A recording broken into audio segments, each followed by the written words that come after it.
Hey, yo, it's another Tuesday, so we're back. Jason's making that face because I started off here a couple minutes late.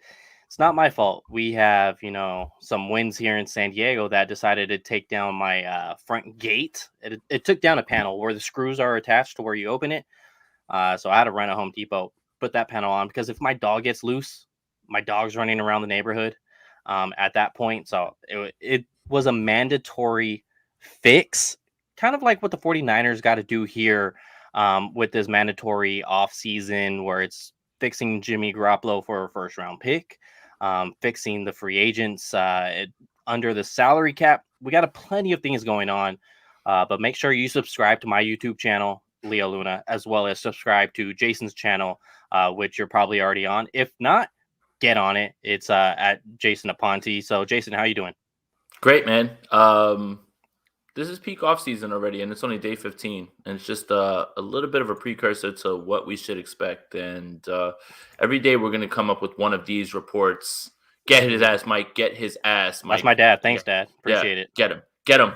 Get him, Papa Luna. Get him. But yeah, it's just a precursor in terms of a lot of the stories we're going to be hearing about reports, what people are willing to offer. Mr. H, okay, I hope so. But yeah, happy to be talking with you on a Tuesday, my guy.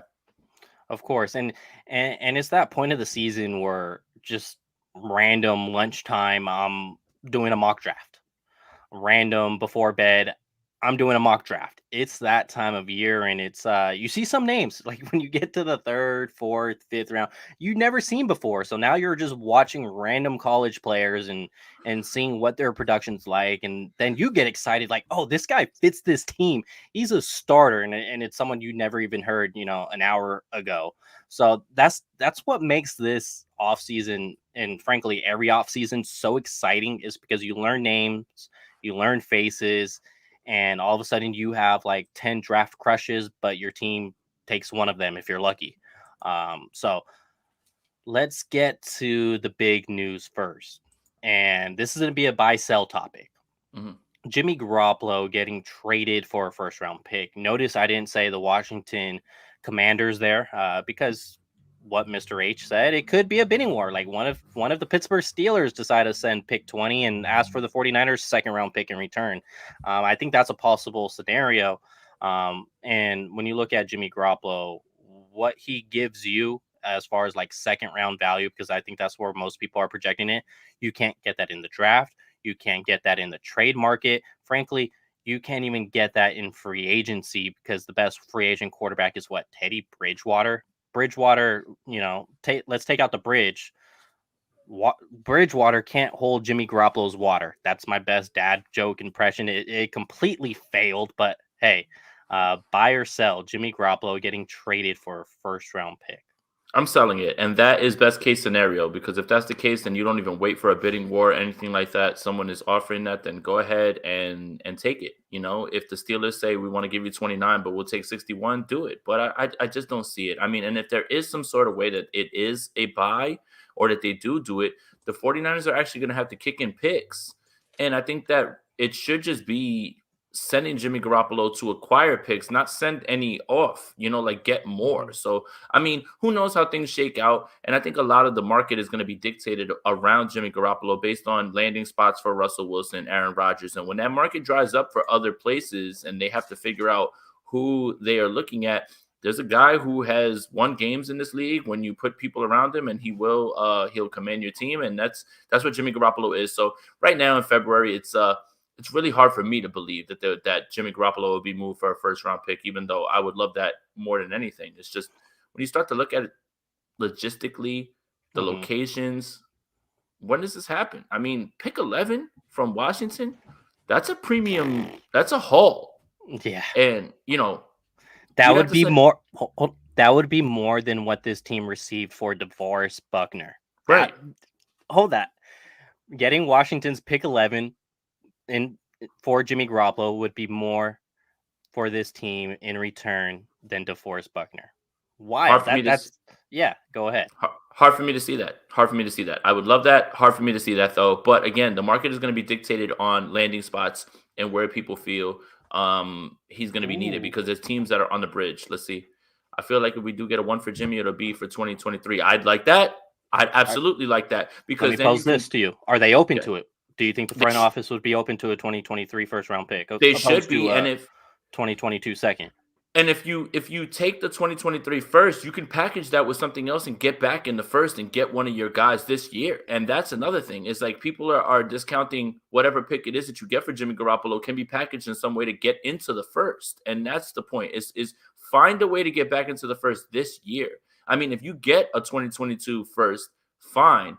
But if you get a 2023 first and you actually can package it with one of the picks here, maybe that comp pick that you just got from Mike McDaniel, as we saw with the Trey Lance deal, then I don't see why wouldn't you? Because you would be giving those up, getting into the first, and probably getting something back in the third. You get into the first, you get an impact player, a guy that you've identified. I like that idea, but it's very early right now to figure out where Jimmy's trade market sits at because we don't know the landing spots of many other quarterbacks, if any at all.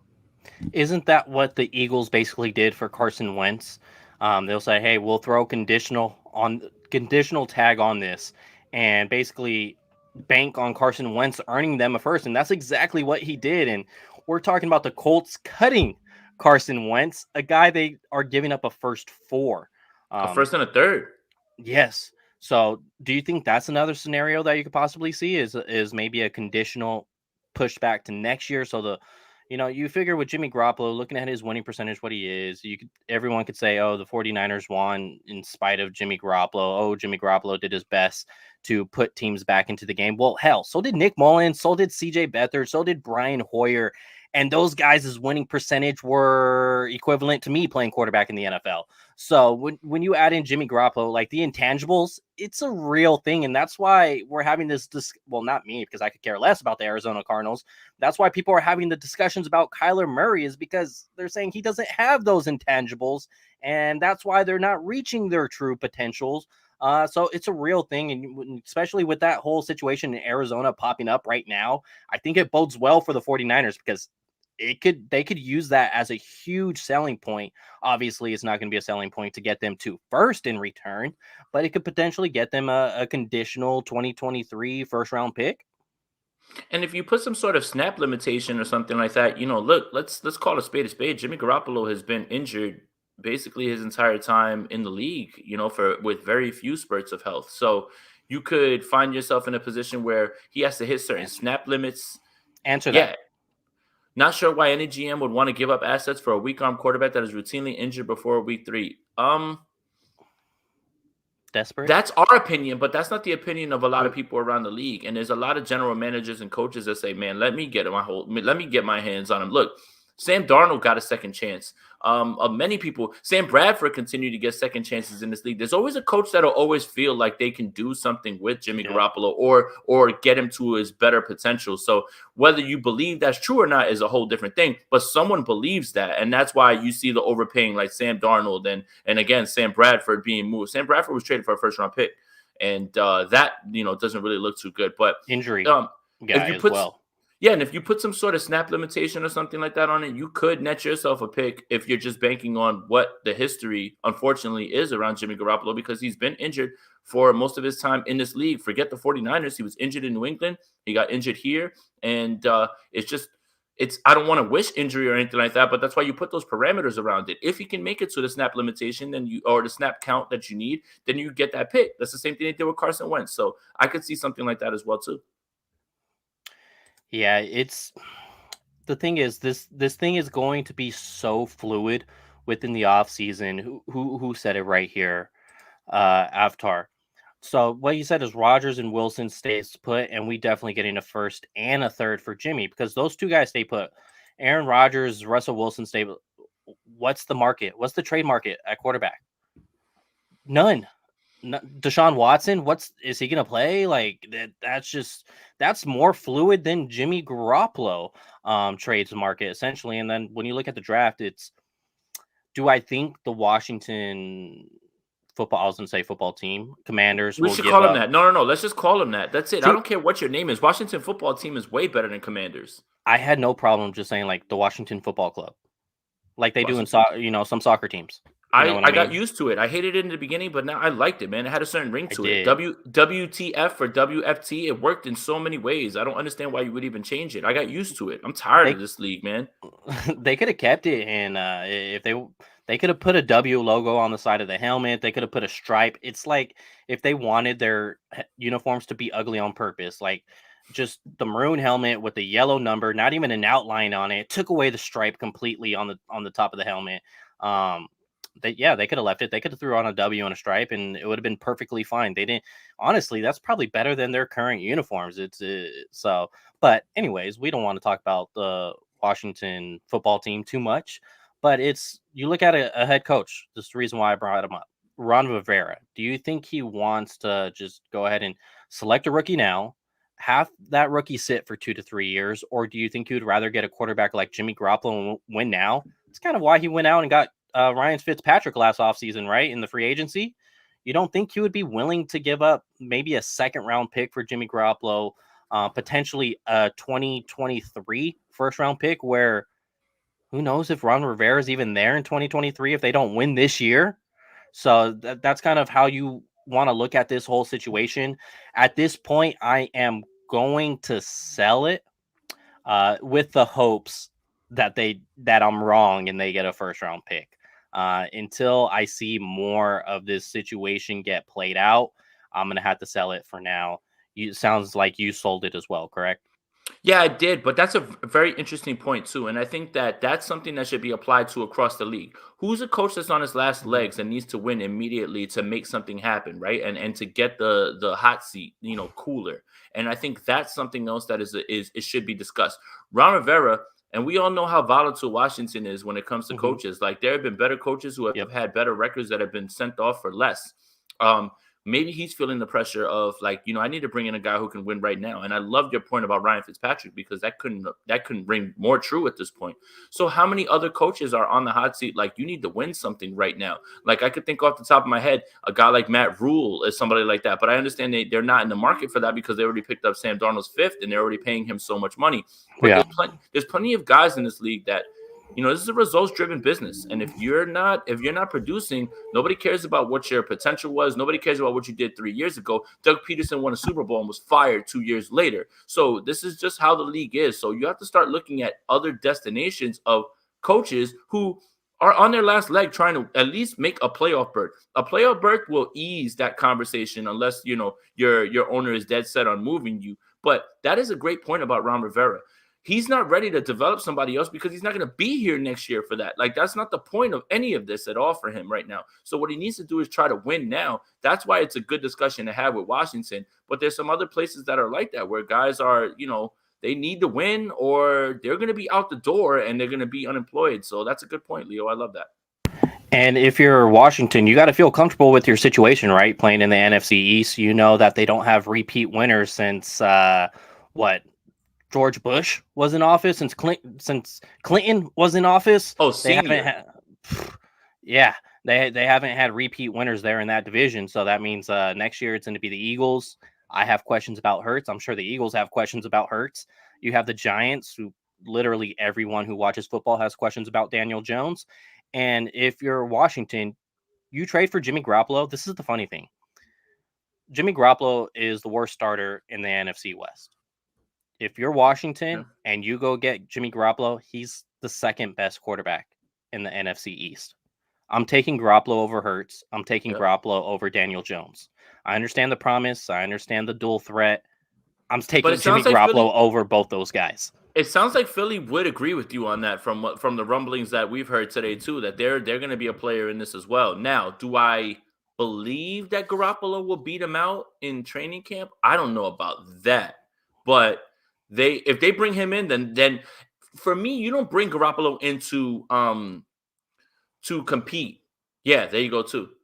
Houston's another place too, man. Like that nobody's really talking about at this point. Like Lovey Smith isn't there. He knows Lovey Smith isn't there to help rebuild. Like he's not going to be there more than I would be shocked if Lovey Smith was there for a second year, just based on the way that they were talking about Josh McCown. And it felt like Josh McCown. They just said, you know what, man, we'll give you another year because they did the same thing to Cully. They want to give this job to Josh McCown. So what does Lovey Smith have to do to keep his job?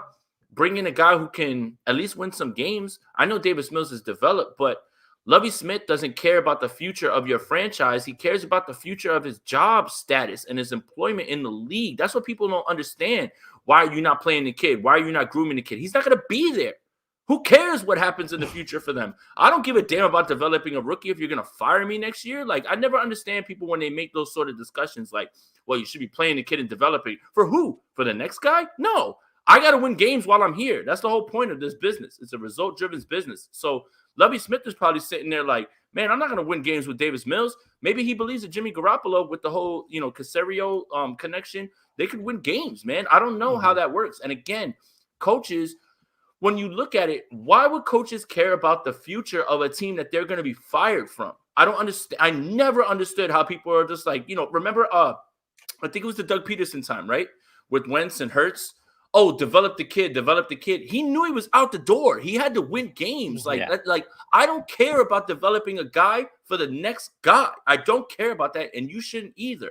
You have to start putting yourself in the shoes of these coaches. It's a result-driven business, and they need to win games now, not 2 years from now when they're fired. Don't warm up the bus for somebody else, and then you don't get any credit for that because you're just going to get your walking papers. So this dynamic and everything, again, it's like day 15 of the offseason. It's going to be very fluid. When we start to figure out where people are signing for, how much, Derek Carr's being floated for 40 mil, something like that as well, too. That's going to change the market. That's going to change how guys want to pay guys, and that's going to change where guys can go. So we're going to see. But right now, this discussion needs to be continuing and ongoing because situations are changing, because we don't know where people are going to land. And also, keep in mind that there are coaches that are very desperate to win games. And no matter what we think about Jimmy Garoppolo, there are people in this league that really believe that Jimmy Garoppolo is like a winner and he can like change your franchise. Whether you agree with that or not, that's up to you. But there's someone that believes that. There's someone that believes that they can help him and fix him and or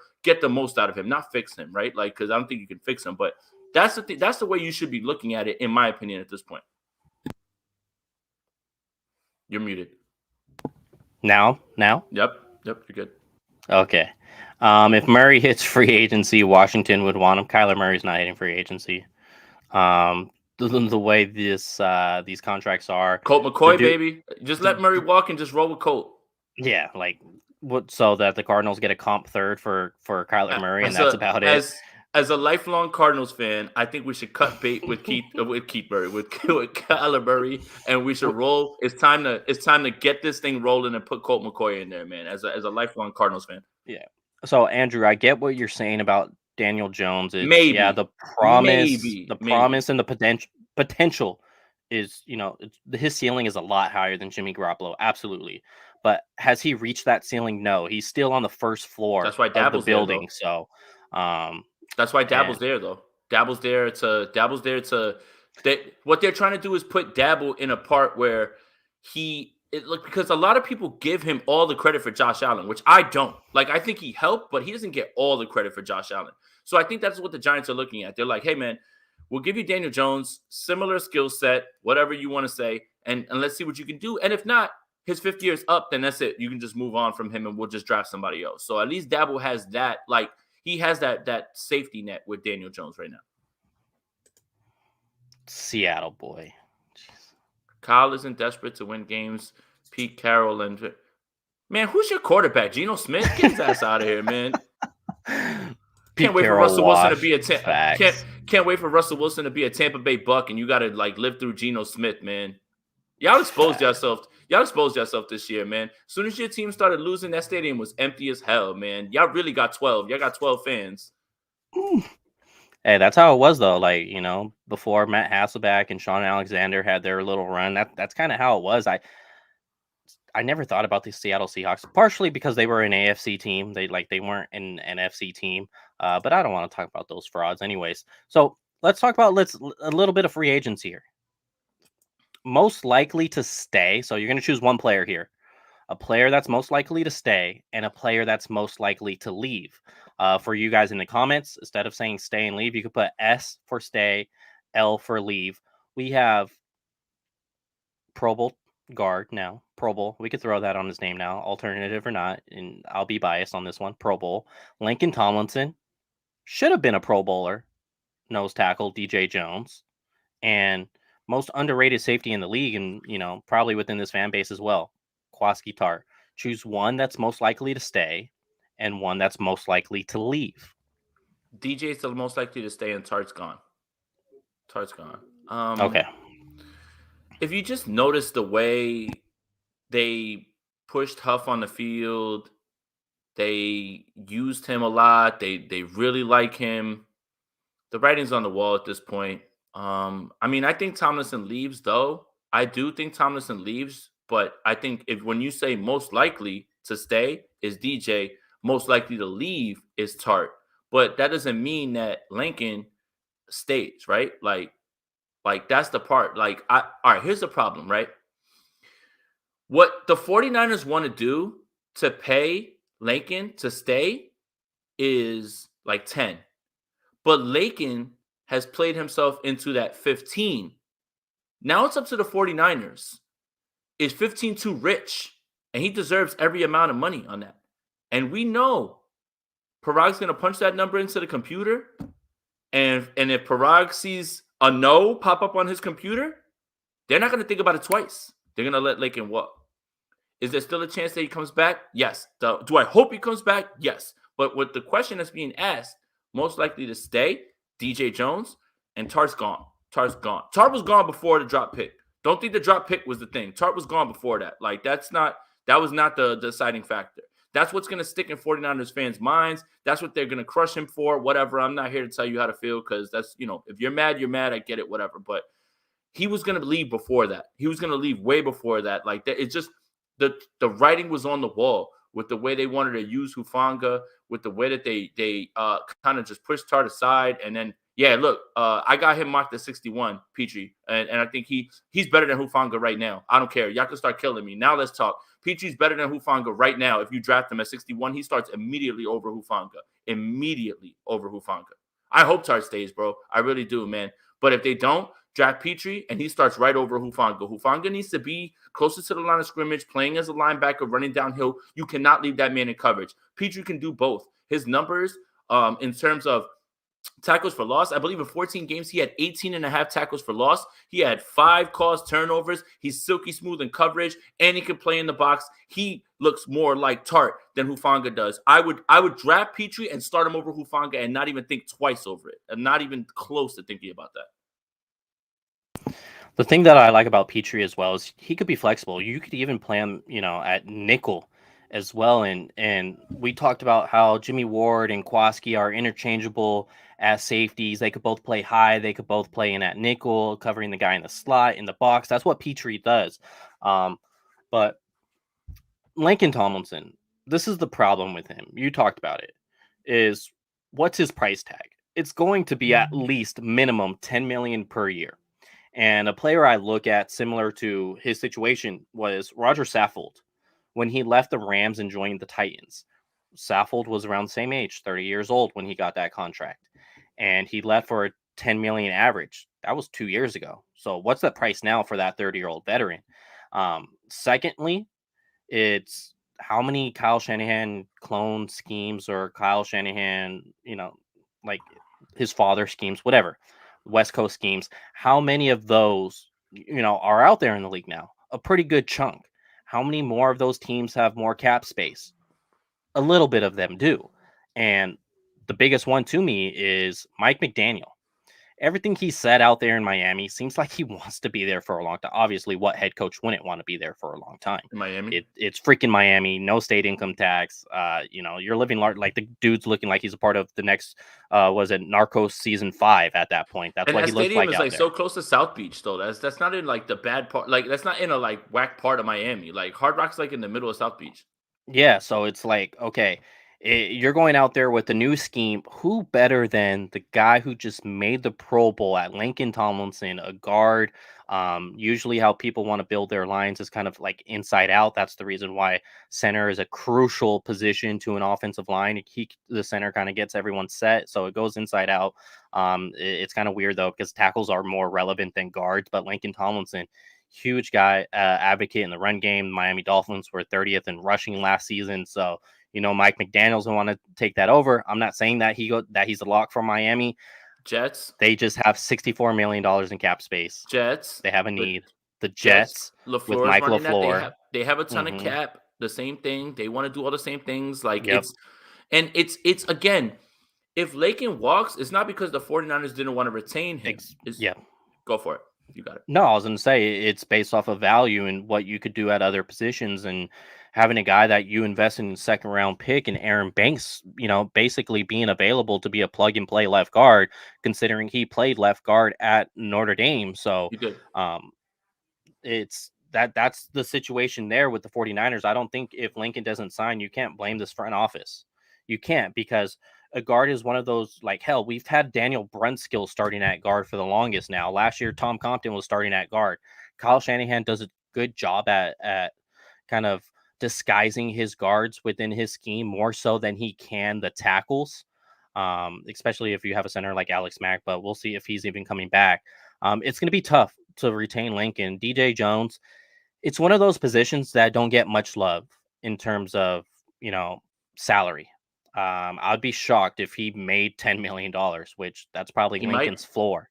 He might, though. He might, but I would be shocked, because the reason I say that is how the 49ers have used him is basically, say, a 2-down defensive tackle. He doesn't see too many third downs.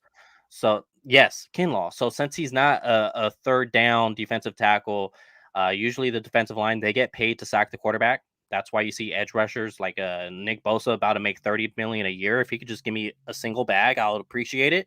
And with DJ Jones, it's more of a run stuffer. So run stuffers are underappreciated, even though they can make offenses one-dimensional.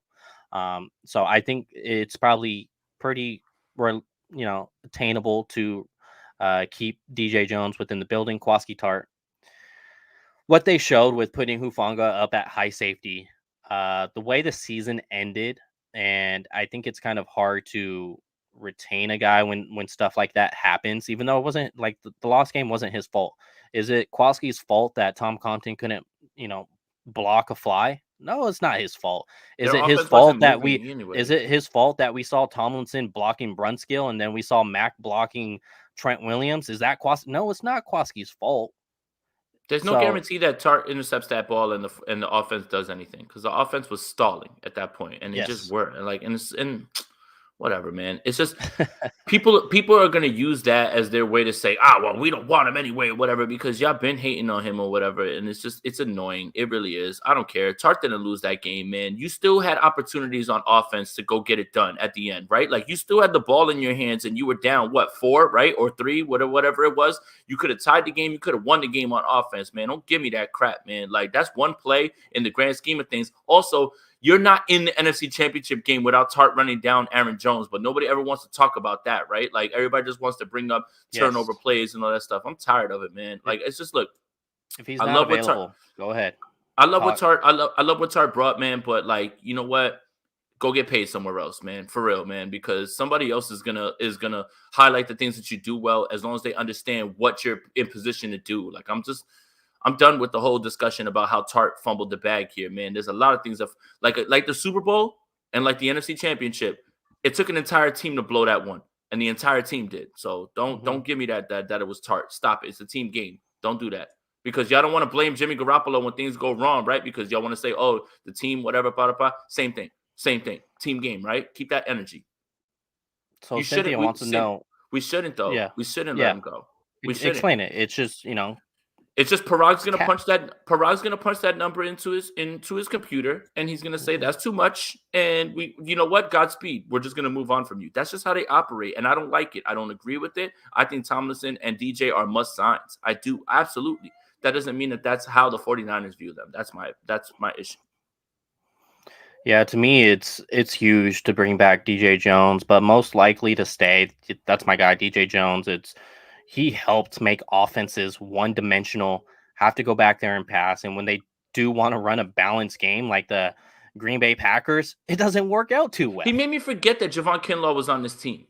Yes. I forgot that Kinlaw played. Like, when I watched the Week 3 film, because I was going through the Packers stuff, I was like, oh, wow. I was like, Kinlaw. I was like, oh, yeah, remember? That's how good he was.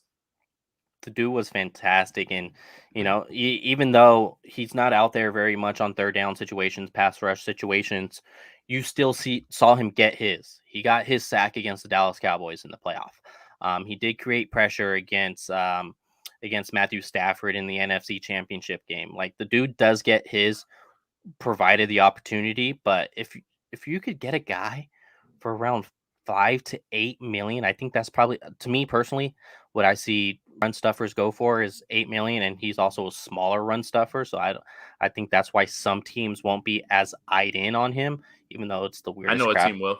I know one team that will. Tell me. Seattle, man. You know Yes, Seattle's gonna go throw the bag at this, man. Come on, bro. You know that's Seattle's true. sitting there like, oh, the 49ers letting this guy go. Throw the bag at him. Yeah, that's true. So that most likely to leave, I'm gonna say, is Kwaski, and then Lincoln somewhere in the middle. It's can they figure it out situation. So that's my most likely to stay, most likely to leave A group. I'm gonna get to the B group right now, but before I do so, make sure you hit the like button. Make sure you subscribe to the channel. Share it to your buddies. Join the content. Join the conversation here within the comments. You guys always have it a great time. That's why I keep posting it up on the screen, because, we talking about 49ers together. It's not Jason and I talking to it. It's legit all of us here talking together. And if you can't comment, then sign into your YouTube channel or YouTube page and comment with us. I'm telling you guys, let's get down to the B group now. Most So likely to stay, most likely to leave. Arden Key, KK, also known as K1 Williams, or Trent Sherfield. likely to stay, I'm gonna say Key, but I'm gonna say that the most likely to leave is either of those two. I don't think either of those guys are coming back. K1 or Trent. Um Wow. Okay. Trent KK is 31, bone on the knee. He took a 1-year deal. I could see him going right back to New. We all talked about it last offseason that we thought he was going to be with the Jets and he was just going to go over there. I mean, he lives damn near 20 minutes from the stadium, probably less. He lives 20 minutes from me in Patterson. And Trent, unfortunately, what we saw in training camp did not translate. And this receiver room is going to look different. You know, they've got 3 guys that are coming back: Ayuk, Jennings, and Samuel. But they're going to have to replenish this wide receiver room either through free agency with, bargain bin stuff like they usually do, or in the draft.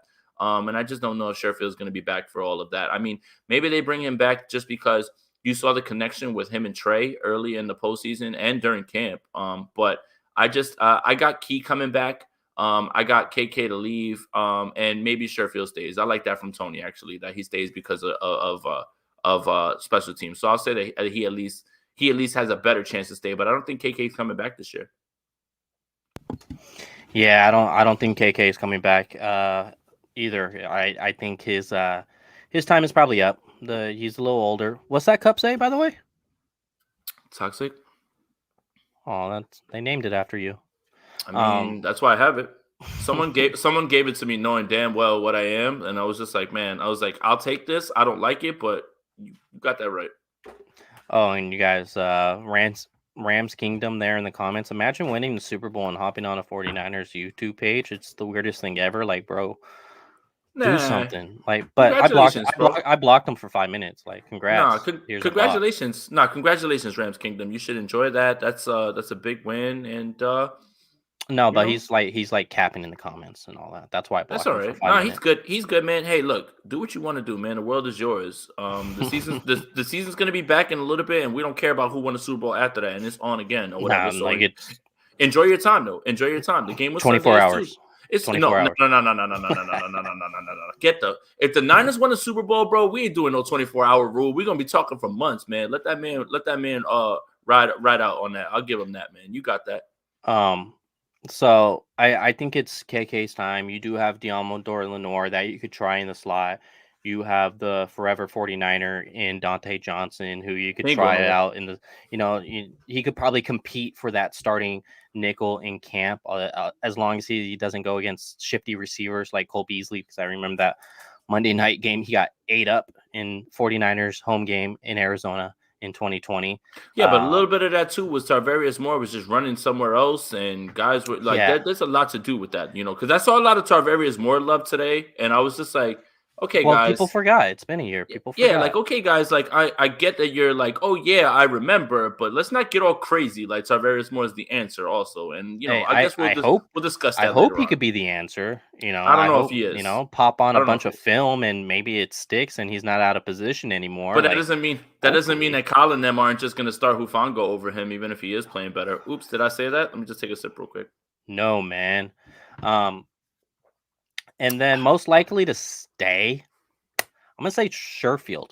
The reason why I'm saying Sherfield is he's going to be the easiest to retain between himself and Arden Key. Arden Key had a pretty nice season. He did kind of slow down in the playoffs, Packers game and the Rams game. He kind of I think he had an injury in that Rams game as well, so he kind of slowed down. And it's those last final memories that people have in the postseason where guys just get the bag. With Arden Key, he didn't have that. His best memory was, say, the Cowboys game. So that was about 3 weeks prior to that. Although he had a nice season, he's probably going to he's going to make more than he made this past season at that vet minimum. Oh, yeah. He's probably going to get somewhere around 8 or so per year. I don't know how. Once again, Prague's got to crunch those numbers. When do you trade Jimmy? Do you trade him, quickly enough for free agency, or are you literally trying to hold on for him to the last second to get that first round pick? D Ford are you going to be able to elevate your salary cap by moving on from D Ford? How much? His money came in guaranteed though, and they can only move on. They can only save about $2 million by cutting him at this point. That was something I learned today. Hey, $2 million is $2 million. It is. But that's half of Robbie Gould's contract. Well, I'm not going to talk bad about Robbie Gould because he's like the 49ers postseason MVP. No, with D Ford, the $2 million and the reward of him possibly playing well, I don't know, man. That doesn't seem like something I would just immediately write off. I really just wouldn't. I mean, even though at 61, I would love Ebukadi, maybe the Boye Malfi from Minnesota, right? To like be that other guy. But like D Ford has a chance with the way that they converted all that money to be found money this year if he somehow is able to get on the field. And if the 49ers start being smart and stop. No, man, we're not going to have that conversation. Yes, we are. Of course we are. We're not, when we go to cover camp, and he's dominating one-on-ones, we're going to be right back here about D Ford's back. Look at how D Ford looks. So stop it, Leo. Don't act like you're above it. What they need to do is go ahead and put him in one of those water drone things. Don't practice him. Don't practice him. Get him put ready in for his game air day. mask in one of those, what they put in with the aliens. They need to, or freeze his body. Just freeze him for the next 6 months. Week 1 comes, unfreeze him, and now he's available to play. Dude, Auburn, I do not want to see him practicing. Auburn, Kansas City, they knew what to do with Ford. They didn't practice him. Get him ready for game. He's a game day guy, man. You don't need him to practice. He needs to go get the quarterback. That's the thing. And then the 49ers want to, well, everybody needs to practice and everybody needs to run hard. No, man. Like you have to start managing your personalities and your bodies better. So don't practice this man Monday through Friday. Get his ass ready for Sunday. Like, what the hell are we doing here, man? And it's been tried and trusted through college. Put him in a tank. Yeah. Put him in a tank. But that's what Auburn and Kansas City did. And look what they got. You got to just put him in a tank. Put the man out for 6 months. Let him come back. I saw something here. So James, I don't know how accurate these Spock track and these over the cap numbers, because it seems like it's always fluid. What you see on those sites seems to always be fluid, and it seems to be some type of nuance in between there to where it's not 100% accurate on those sites. But I say that based on what I saw on those sites it's basically you can cut him post June 1. And it's 4.9 in dead cap this year, and then a 4.9 in dead cap next year. Do the 49ers really want to basically, let's quick round up, $5 million in dead cap in 2023? No. Do they really want that? Do the 49ers want 4.9, 49? You starting to get it? Like, we're in offseason now, so you need to start correlating all this stuff. This is like the first dad joke I've seen you make, and it makes me happy. Hey, listen, I'm a dad too, man. What the hell? I know, but I'm younger than you, and I'm making all the dad jokes out here. Everybody's younger than me, bro. Stop playing with me. Come on, self-love. Don't do that to yourself. I mean, I do You're love already myself. with the toxic cup. Come on Oh now. yeah. Your Valentine got you that, huh? No. No, she didn't. Wait, y'all got Valentine's out here, man? Must be nice, man. Why are you capping? I Your Valentine got you flowers, nope, huh? nope. I got nothing. I see the roses on the table. You get those were for you, huh? Where they at? So let's go. Let's talk about next 10 years. Since we got Rams fan here in the chat, we might as well bring up the Rams. Next 10 years, I find this interesting because it's this Sean McVay is basically not committing to coaching for the Rams next season. And to me, it's just kind of sus because if I want a Super Bowl, the first thing I'm saying is, hell yeah, I'm back. I'm trying to repeat. Hell yeah, I'm trying. But that's 100% if you're bought in. Seems like he wants to start a family, get paid more by doing TV for 5% of the work that he's currently doing now. So let's talk about next 10 years. Who are you taking as your head coach? Is it going to be Sean McVay or Kyle Shanahan? And I'm saying most playoff wins over the next 10 years. Which coach are you taking? Before I get into that, I floated a wild theory off in the offseason because people were like, why would you trade all these picks? Why would you move this? No, you're not, Daddy Luna. You're not. You're definitely not. He's older than you. Come on. No, he's not. It's just that, I do a lot of exfoliating. I floated something out in the offseason. Everybody was asking, well, they're trading all these picks. They want to win now. And I kept saying, Sean McVay don't want to be here. He's not going to be here for long. He wants to win. Saying that. I do. And I will pull up my receipts because I have them. Mm-hmm. And I remember saying that. He wants to win a bowl. And when he wins his bowl, he's validated. And he gets to do whatever he wants now. Mm-hmm. So now he gets to walk. He can walk away tomorrow. And guess what? Rams fans, you're happy because you got it, right? Like, yeah. I've always floated that idea out there. And now I'm starting to feel more and more like I was definitely onto something at this point, right?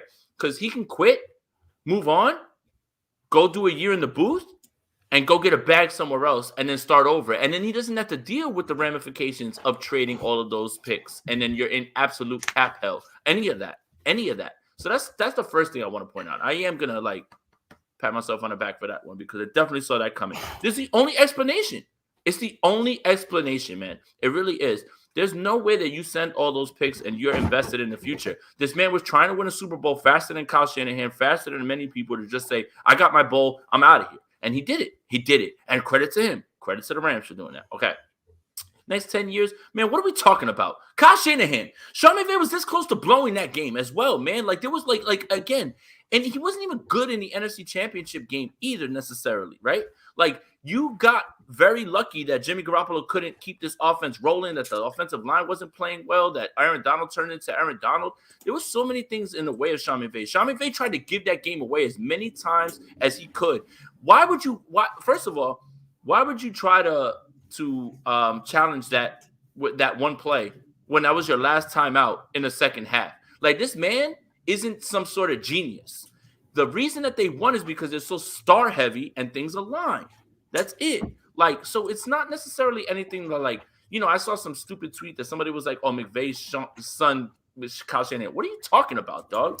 Like who believes that? Not in any way. Sean McVay tried his best to give that game away. He tried his best. And guess what? The 49ers tried harder, and they succeeded in giving that game away. It wasn't that at all. When it was 17-7, if you ever noticed, right? Watch the replay of that NFC Championship.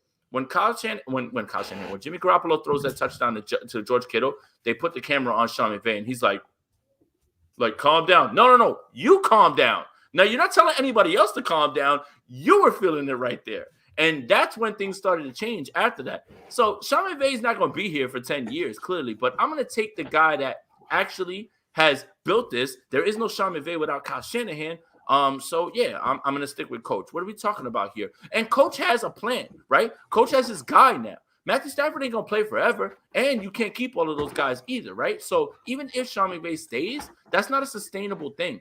I'm glad you won your Super Bowl because you damn well are better because you're gonna be sitting there like mad now that you sent all that for nothing. But now you sent all that for Odell Beckham. Odell Beckham's not gonna be back. He's not gonna be ready to play again until next February, probably, right? So somebody's going to sign him. He's losing a whole other year. Von Miller's about to test free agency. So you won. That's good. But at the same time, that top-heavy roster is not sustainable. And that's why I never felt like Sean McVay was going to stick around because you've got to go through the bad times after that when you end up in cap hell. So Sean McVay is going to move no matter what, and someone else will give him a job.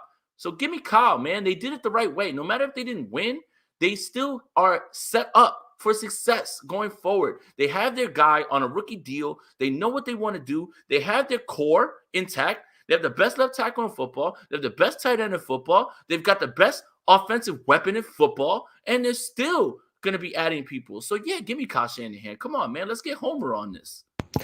Do you think that this whole Sean McVay retirement thing has to do anything with Aaron Donald? Is it possible that Aaron Donald will not play for another head coach and be like, yo, I won my bowl. I don't want to deal with the whole new regime as far as the coaching staff. Like, I'm good. I won my bowl. I got to spend it now with my family, spend my life. And the dude could probably have success after football as well. So do you think those two things are kind of linked together? If McVay comes back, Donald comes back as well, because seeing those comments with Aaron Donald, who's not committing to play next season, I feel like after Harrison said that if the Rams win, Aaron Donald's, going to think about retire. He legally has to retire. Damn it. I'm tired of seeing that man on the field. So look, don't underestimate what players see, right? Aaron Donald sees what's down the future because you have to pay all these guys. You're not going to have picks. Now, how do you replenish this roster, right? And I'm going to correlate it. Let's really get deep in the weeds. Let's correlate it to somebody who's a 49er legend. Okay? Patrick Willis was injured, but don't tell me that he didn't notice where things were about to go. And he's like, I'm not dealing with the injury day in, day out, trying to get back when I know where this team is going. So don't sleep on Aaron Donald knowing where his team is about to go, where that franchise is about to go, in the same way that Patrick Willis said, I'm going to walk away from the game now before you bring in Jim Tomsula, and I have to deal with all these injuries and play on bad teams. He knew it. He saw it, I believe, in my opinion. Just my opinion. Conspiracy theory time. Put the tinfoil hat on. But Aaron Donald knows the schematics of football. He's too smart. So he can leave at the height of the game right now. Aaron Donald could leave right now. He's played 8 years. He's been an all-pro. Forget Pro Bowls. All-pro. 7 times. 7. That is one of the most dominant players in the history of football. He's an immediate first ballot Hall of Famer. That's not Pro Bowls. Patrick Willis made 7 straight Pro Bowls, and that's still a record. And there's something that needs to be said about that. But 7-time first-team All-Pro? That's something different. So Aaron Donald knows, I don't got to do nothing else to prove myself. I got my ring, and I know what's going on with the Rams going forward. So I don't want to be a part of that. And I'm not here to rebuild around a bunch of people and lose a bunch of games now. Just throwing it out there. Waller? That's what we're doing. All right. Kelsey, Waller, Kittle. But that's like an avatar with no profile picture. I don't know if we should acknowledge that. Yeah. That's true. I'm taking Kyle. So if you look at the past seasons, obviously you got to tip your hat to McVay. Like, McVay has the advantage. Despite what Shanahan has done to McVay head to head, Sean McVay has been the better coach. Sean McVay also had Jared Goff. If we want to say Kyle Shanahan has had Jimmy Garoppolo. The thing is, Shanahan has made it to 2 NFC championship games when he's had Jimmy Garoppolo for a substantial amount of time throughout a season. Literally, if Jimmy Garoppolo plays 15 games, the 49ers make the NFC championship. That's what Kyle Shanahan has done as a coach. It's pretty damn impressive. While McVay has made, correct me if I'm wrong, 1 NFC championship with Jared Goff. And he had Matthew Stafford this year. If the 49ers had Matthew Stafford this year, I guarantee that Super Bowl. There's no way that they lose to the Rams. That's why we wanted him. But, oh, wait. Stat Yeah. Padford, in my opinion. Yeah. So it's like, Y'all okay, all got to walk that back now. one All of of the you. biggest things in this league of success is the quarterback position. So look at what these two head coaches have had. And like I said, I'm not going to make an excuse for it. Over these past years, you tip your cap to McVay. He's had the more success than Kyle Shanahan. Yeah, So, they made the but playoffs. if What I'm is 1 year? 1 year if they missed like the if we playoffs. don't even have to say 10 years, let's say 5 years. Let's Mhm. cut that down in half. Which coach am I taking over the next 5 years? It is Kyle, or which coach do I expect to have more playoff wins the next 5 years? It's Kyle Shanahan. Because I don't know if McVay is going to retire this offseason. I don't know if he's going to retire next offseason or the year after that. I know with Kyle Shanahan, he can care less about joining the media. He can care less. This dude wants to He be would an be the worst NFL in head media. coach.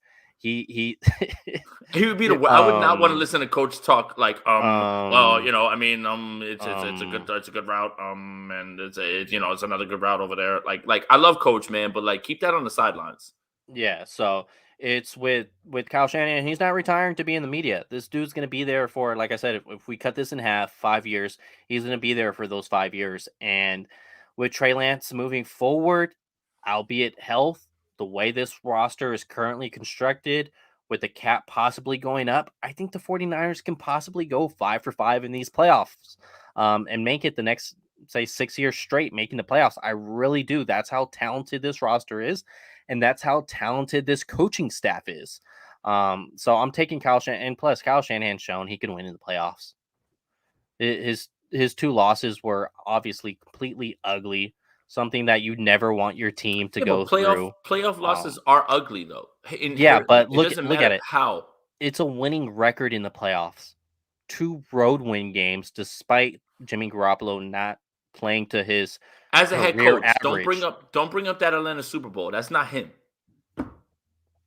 I'm saying with these two, I'm not counting that. No, I'm not you, counting but head people coach. do. Yeah, Like someone today was like, "Oh, how do you do in that Super Bowl?" I was like, "Oh, he was head coach. Dope." I was like, "So that means he had to cover the defense too?" Like, no, that doesn't count. yeah. And you never see someone's coaching record get counted for their coordinator jobs. You don't. With Um, Kyle, it does. so with Kyle, it's Jimmy Garoppolo was below his career average, as far as a quarterback. His career average is a 98 quarterback passer rating. These playoffs, he was what, 20 below that. He was in the 70s, 60s for passer rating. He threw his two Despite that, touchdowns in the NFC Championship game. he threw to, or Debo took a screen to the house. He threw that one to Kittle. There you go. He threw the one to Kittle. Tebow took it. That's funny about the quarterback position. That's why I tell you, stats tell half the story. They tell half the story. Sometimes stats will support a narrative, and sometimes stats do the opposite for a narrative. It's Debo Samuel caught a screen and housed it. Jimmy Garoppolo just threw the screen behind the line of the scrimmage and got it counted for a touchdown. It's a nice Hey, screen. but that's the NFL. That's the It's a nice NFL. screen. So, It was a nice yeah, screen though. it still counts. I'm not trying to take it away from him. It still counts. Like a pitcher in the MLB can have a 4.5 ERA, but have finished the season with 15 wins. Oh, It that sounds still like it a still Yankee pitcher. counts. It still counts. So, next 5 years, I'm taking Shanahan. Next 10 years, I am absolutely taking Shanahan because McVay is not going to be the Rams head coach in 10 years. But that's fine. If you're a Only Rams chance. fan, don't get mad about that. You Look, won. if you would you rather have 10 years of McVay or this current Super Bowl? You take this current Super Bowl. So don't get Yes. mad about that. Yeah. That's just the dude loves to talk, and he's gonna be in a booth one day, or he's gonna just be on TV and have his own show. Like, he already has his own podcast with Peter Schrager from NFL Network, the Flying Coach one, where Shanahan admitted that he wanted Matthew Stafford and was told that he could go ahead and sleep on it. Can you So, stop talking about like the Matthew Stafford thing because we were all in right, Mobile? Like, come on, man, don't bring all that stuff up, bro. Because remember, we were wrong, right? Like, none of us, we didn't know. We had no idea. The 49ers were never in on Stafford or anything like that, right? Right? Anything like all right. that. Hey, marketing pro, you're here in the chat. What would you rather have, this current Super Bowl or no Super Bowl, but have Sean McVay for the next This 10 current years? Super Bowl, 100%. Yeah. Congratulations, marketing pro, man. Way to go, Matthew Montana, Cooper Rice, all of that stuff that you be saying, man. Good for you, and man. Way to go, and buddy. and Cooper, marketing pro. Cooper's with a C. It's That's C. fine. Cooper's with the C. Cooper I Cup. think he's doing that on purpose. He's purposely trolling. But hey, listen, credit where credit's due. Enjoy marketing pro, man. You should enjoy that. And there's no 24-hour rule on the Super Bowl. You should be talking crazy all the way until the season starts. When the season starts, all bets are off. Nobody cares about what happened last year. You know what? If I had to choose a team in the division for it, it was worse for when I saw the Seahawks win it. Honestly, even though I live in Southern California, like I saw something out there said, what would you rather, or which team do you dislike most, the fan base, the Rams or But the Seahawks? And I there's was like, 15 neither. Rams fans. There's I was 15 like, Rams neither, fans. You can't because get mad at them. I don't Dude, ever see them in person. I Either of watched their them. rally. I watched their rally before the Super Bowl, and it looked like there was just the family of the team. If you look at when the Bengals were about to leave and they went into their stadium, that stadium was packed with fans. Like, it is what it is. So Akash sent out a really nice tweet that'll really drive the point home that there are no Rams fans besides like Marketing Pro and the few people that are in here. Mm-hmm. The Super Bowl was down in LA, watched 32%. It's in your town.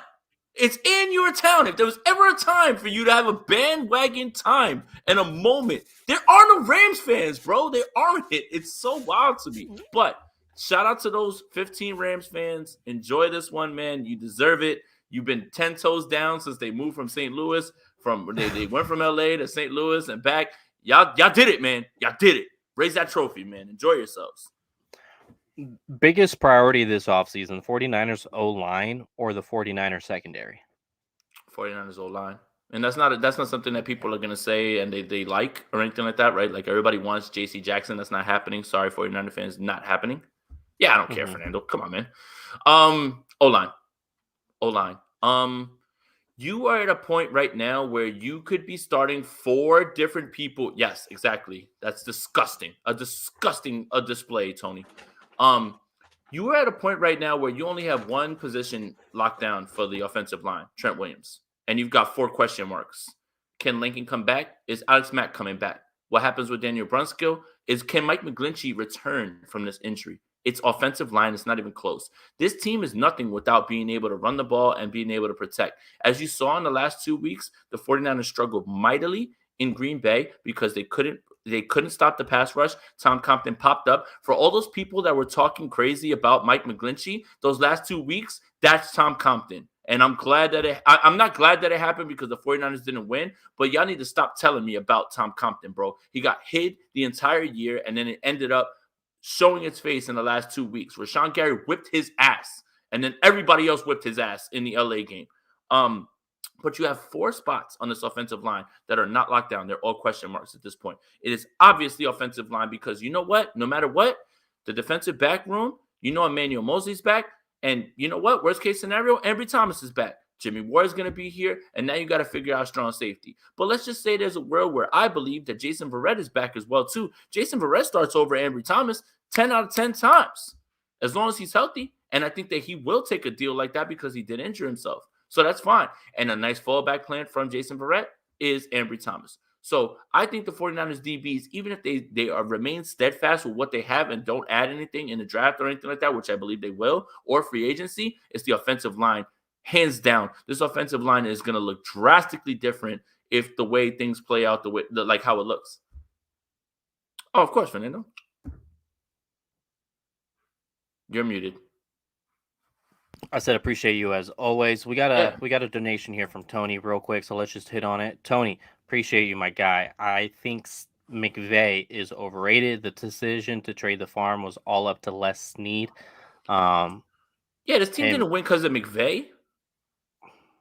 Yeah. All right, so it was like that play call on 3rd and something where he tried to run the reverse and throw the ball. I'm like, so money time right now. Money time. That's your break brain play, Sean McVay.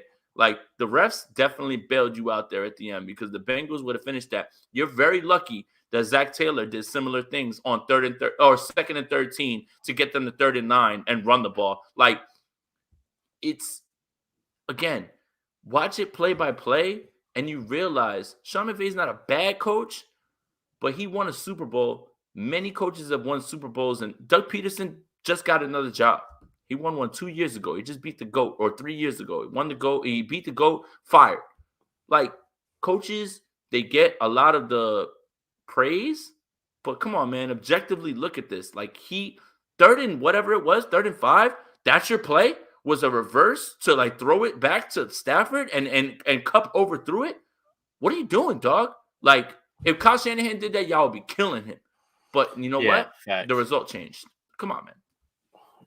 I would be hella killing.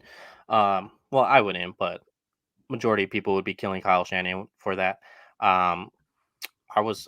What did I kill Kyle Shanahan for? Oh, the 3rd and 1. I figured they had 2 possessions there, and they ran the ball. I thought play action was going to be it, but I don't want to talk about that no more. I don't want to talk about the NFC Championship. I'm over it. No, I don't want. I don't want to talk. No, man. Biggest priority has got to be the 49ers old line, right? We saw what happened to Joe Burrow, 3rd most sacked quarterback of all time, including postseason sacks. Um, Rams just ate that guy up. Granted, they have special players like Von Miller, Leonard Floyd, Aaron Donald on that but defensive I wanna line. I wanna But throw out a go stat real ahead. quick.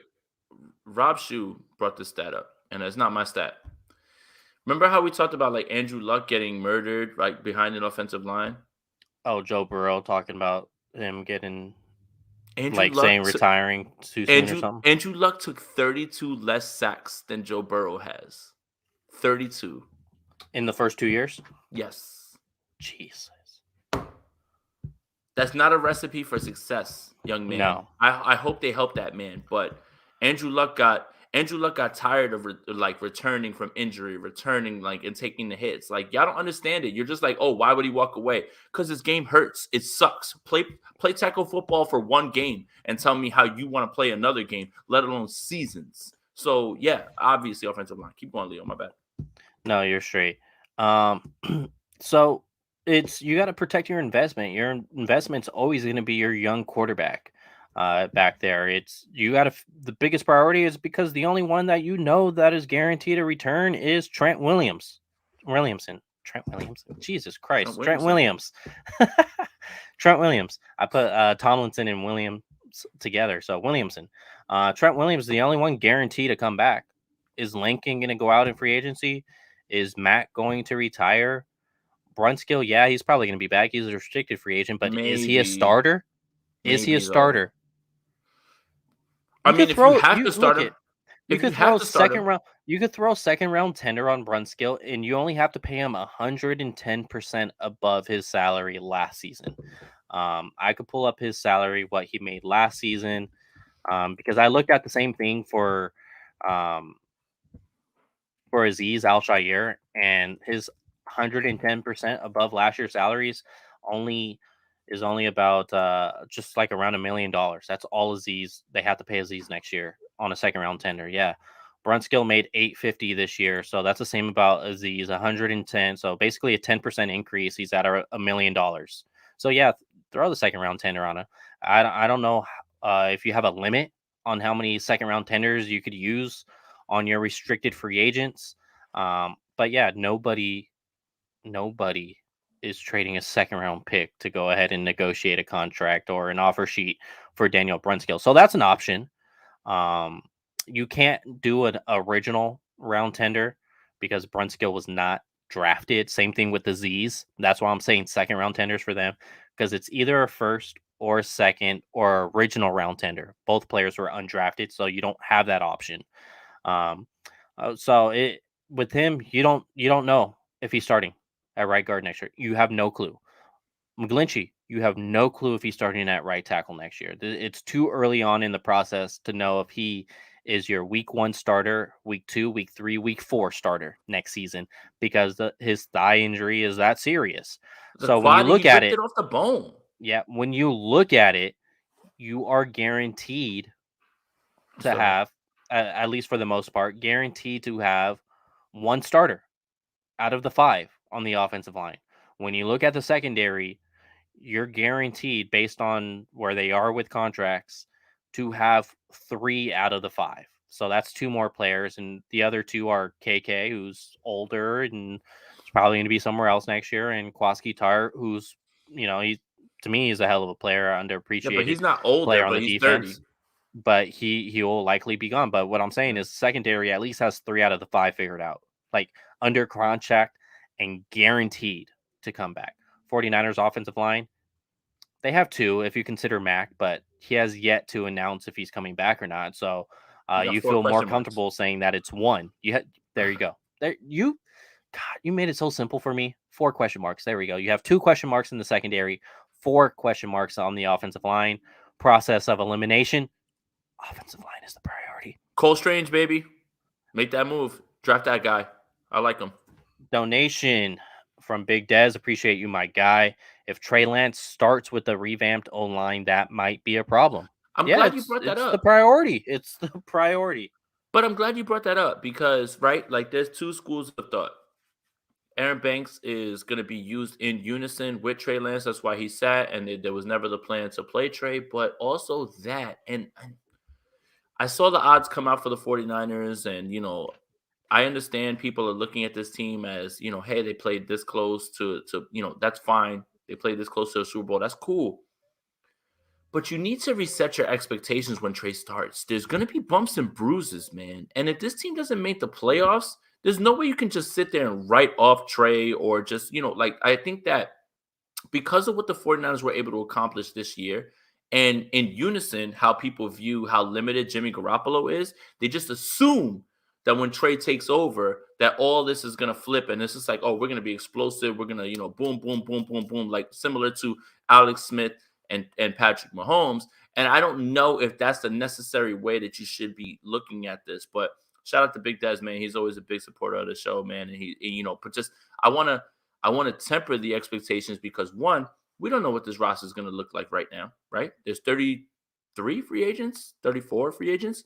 And two, he's still a rookie, man. He's still a rookie. And if he gives me the flashes, and I'll take the ups and downs. If he gives me the flashes and I can point to, I know where they're going, and let's say they, God forbid, don't make the playoffs next year, I still will take knowing you've got more time with Trey, and he's going to be under the supervision of Kyle Shanahan. And so, again, you just have to change the way you're looking at things. That's it. But shout out to Big Dez, man. He's always a big supporter, man. Appreciate you, bro, as always. And hope everything's good with you, man.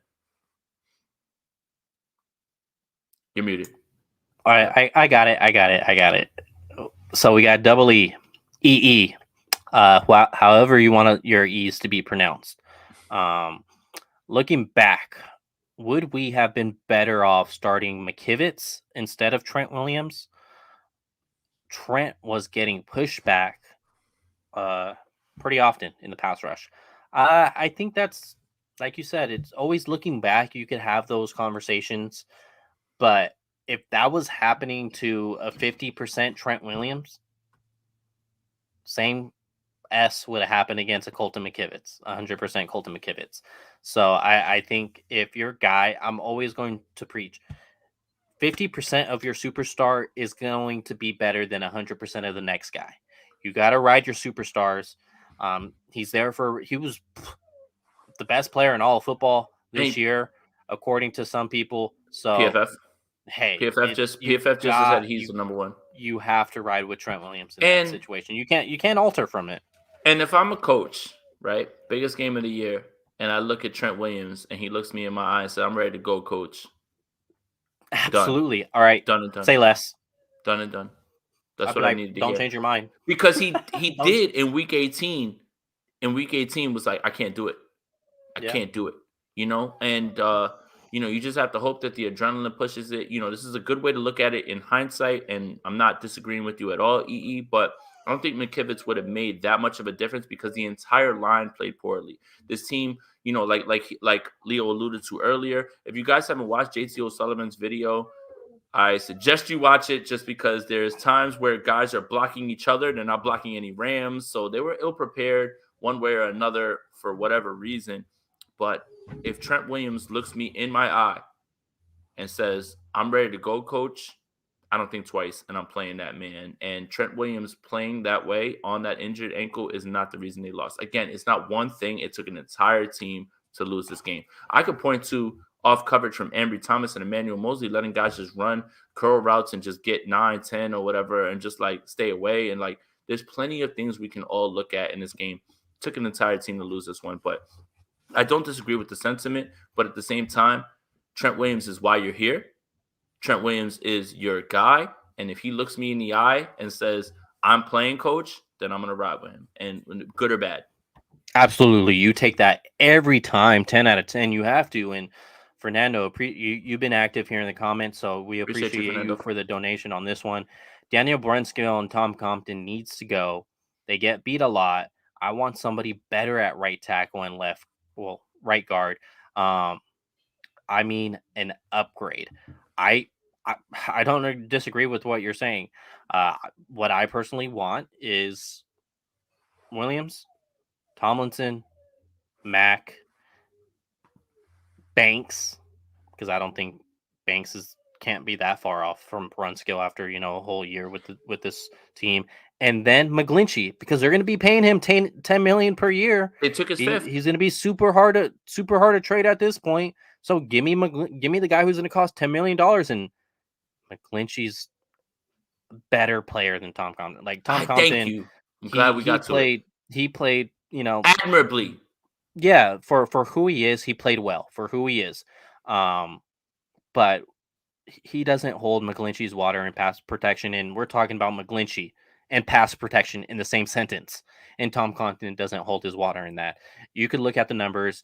McGlinchey gave up pressure about every 25 pass rushing snaps, and Tom Compton gave up every 17 pass rushing snaps. So it's a big separation from these two players at right tackle.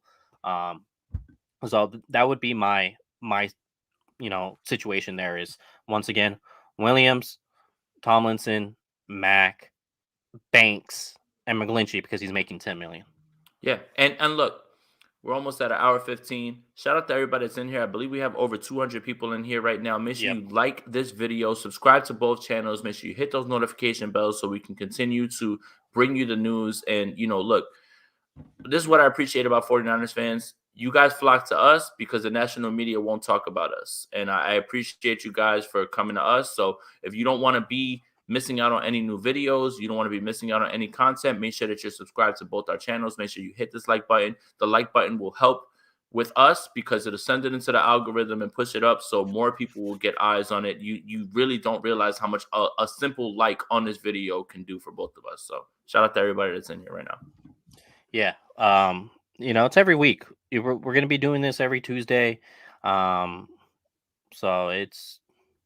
we're going to talk about it if the national media doesn't, and if the national media caps, we'll do our best not to cap at the same time. So, Jason, I appreciate you for making the time out of your day. I know you got things to do with Averly. I got my son who's crying because he probably wants a bottle here. So, let's do it next Tuesday. I'll see you. Appreciate all you guys once again. Hit that like, subscribe, comment below.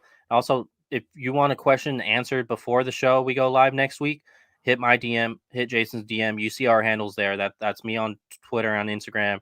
You could hit Jason right there on Twitter. You could find his Instagram on my Instagram as well. So we'll just go from there. Appreciate you guys.